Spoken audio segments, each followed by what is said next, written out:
All right, Hallie, you ready? The Jason and Hallie Show! Pandemic Edition. Hi, this is Jason. And Hallie.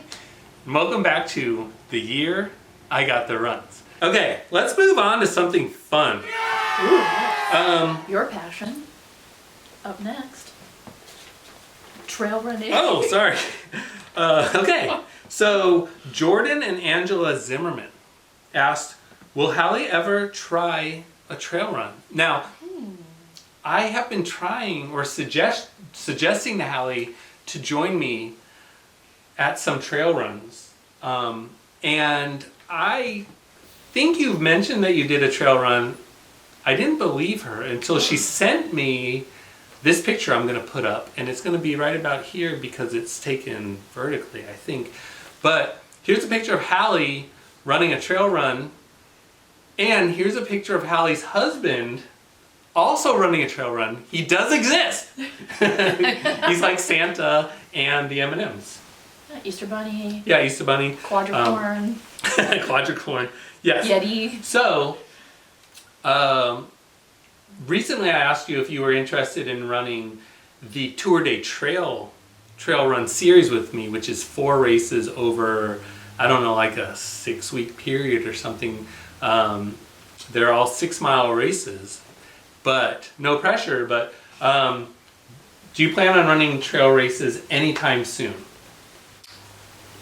Yes, I would like to do some trail runs this season.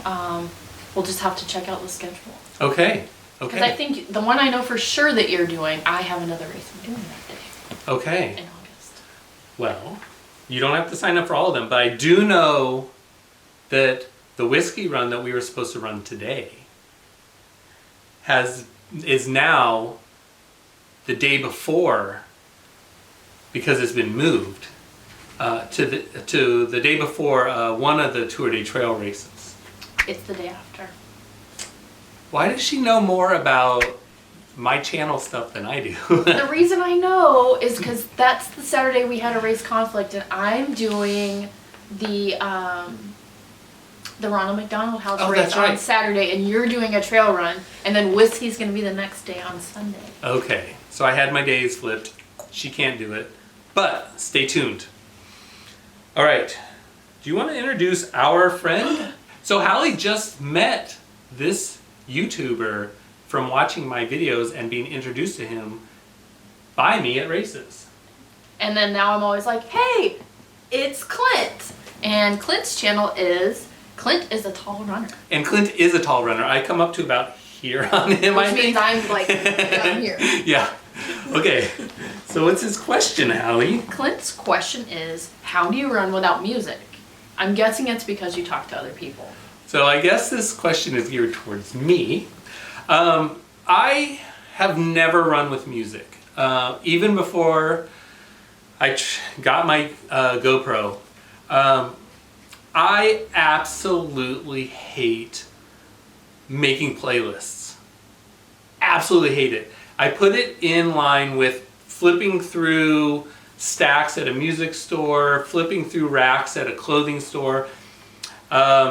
Just the idea of having to organize it, think ahead, what I want in front of what beat goes, I hate it. So no, I absolutely do not run with music. I tried one time, and I was just gonna run in my neighborhood here.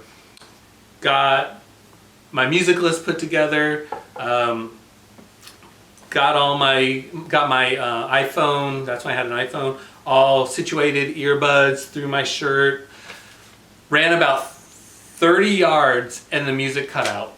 And I was timing myself, so I had to run the entire 3.1 miles with all that extra weight and things in my ear, no music. And that's when I decided never again. To me, it's just not worth it. But thank goodness for my GoPro, because the few times as you may or may not know, I do not train for races. It doesn't matter if it's a 50K or a 5K. I figured I just get injured more than it's worth the training.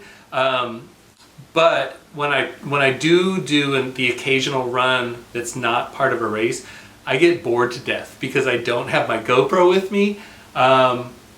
I find running really boring. But when I have a GoPro, I'm interviewing people, I'm talking to people, I'm looking for the next thing to show. And that's what gets me through races without music. Do you run with music? I tend to not run with music. I really enjoy talking to people, whether I'm on a run with Jason and we're doing the GoPro thing, or even if he goes and runs and talks to people, and I make sure I know what mile we're at, and I keep the pace, because usually he'll slow down to like talk to somebody. So I kind of do that when we're running together. So race-wise, I don't. It's a social thing for me, especially long runs where I run with pace groups, which I highly recommend.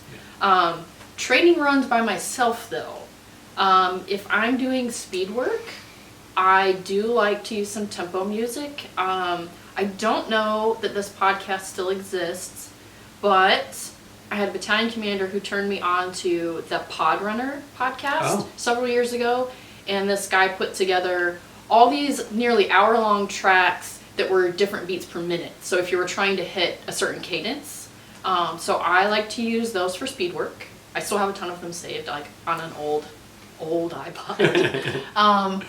Or I listen to podcasts quite a bit for really long runs. So I'll either do an audiobook or a podcast. That's interesting. I've never even considered running to a podcast.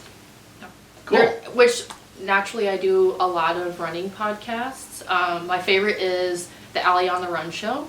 Okay. But then I also do just some other just like generic things about like cooking or beer, the other things I like to do. And I know you like true crime because you've talked to my wife about that.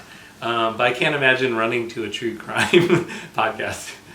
Yeah, that'd be a little rough. Yeah. Other podcasts I listen to, I used to do it when I commuted for work, but now I don't have to do that anymore. There you go. Okay. And it's not just because of coronavirus. No. Working from home rocks.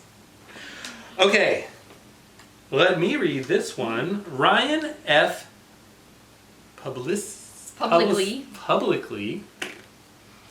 Let me try that again. Ryan F. Publicly. Have you or anyone you know suffered from plantar fasciitis? And if so, did they fully recuperate from it? And I actually have to say my wife suffers from plantar fasciitis, and I feel bad for her because it's very painful. I can tell it's painful. She has been very successful by being good about buying specific shoes that are meant to help. We've tried some OFOs, but she has some other slippers that she uses that helps. She freezes a water bottle and she rubs her arch of her foot on that. But my recommendation is if you go to the Goku Runners YouTube channel, once again I have it below, he just recently did a series a video on plantar fasciitis because he's been dealing with it and it's taken him out of running a bit lately. So check that out. Have you experienced anything like that? I have not experienced plantar fasciitis. I tend to have some IT band pain in my right side, which I spent a lot of time trying to figure that out because a lot of people think it's a knee problem or it's a back problem, and it's a combination of things, but it's usually a weak glute. So I do some exercises to try to strengthen that side because it is something that runs from my low back through my hip down into my knee. So trying to fix all of those things can be a challenge. But for sure. The frustrating thing about IT band problems is really the only way to heal from it is to not run, which is tricky because it doesn't hurt while you're running. Yeah. It hurts like after you've been sitting and you get up and try to straighten your leg. So it's really frustrating. So I do my best to not find myself in that situation. Yeah. But it is recurring. Running's hard on the body. I feel like I've been very lucky so far. I've been relatively injury-free. I do have a bit of a problem with tight hamstrings, which affects my lower back, and affected my knee for the one and only time while we were running the Kansas City Half Marathon last year. And so that's why I told Hallie at, I think, We were in Westport. we were in Westport. I don't remember what mile that was, 14? Something like that. We were doing the half. Oh, wait, half. It was it must have around been 9 or a 10 miles, okay. I would say. See, she I knows don't know. more than me. But that's when I was like, go on without me because I can't keep up with you and I'm not going to slow you down. But running's hard. Thank you to everyone who watched. I hope you enjoyed the series. See you later. Bye. Bye. The Jason and Hallie Show. Pandemic edition. Wah, wah.